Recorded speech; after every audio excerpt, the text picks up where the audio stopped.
maturing in 2026, is the cost of the national debt going to go up because they're essentially being forced to refinance? Well, this is the kicker here. Bills, 3.983%. That is the current average interest rate on bills. And we know that bills mature in 52 weeks or less. As of the time of this recording, we're looking at December right now. With $9 trillion maturing in 2026, we know the vast majority of this has to be T-bills. Why? Well, because T-bills right now have an average yield of like 3.6%.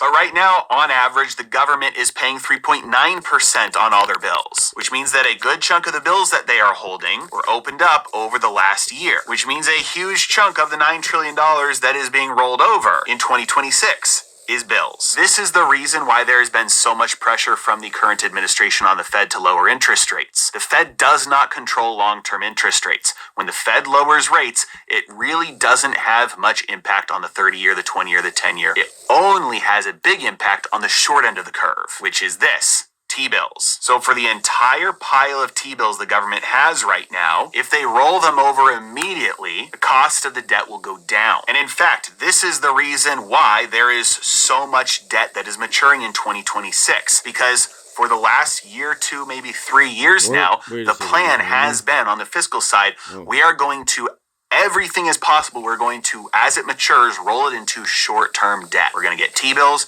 We're going to get 2-year notes. We're going to keep it as short as possible. Because at some point in the future, when the Fed lowers rates, we know it won't really impact long-term rates, but it will impact short-term rates. So if all of that debt is maturing, we can take advantage of those low rates in the short term. So the two things you'll probably see the most from people talking about this are, number one, that there's going to be some debt default, big blow up because the government won't be able to roll over this much debt. That's not true. The vast majority of this will get rolled over on autopilot. Nobody will even know because the vast majority of this is just invested in T-bills behind the scenes with all the cash that people have in their accounts. Number two, this will not drastically increase the cost of the interest on the national debt. In fact, depending on the exact composition of what is maturing in 2026, it might even very slightly lower the cost of the national debt. For example, if 100% of the $9 trillion maturing in 2026 was bills, and interest rates don't be able to be rolled over into bills that cost somewhere in between 3.5% and 3.8%. But we know that the Fed is not done lowering interest rates. And so the US government will continue to roll everything over into the shortest term debt possible,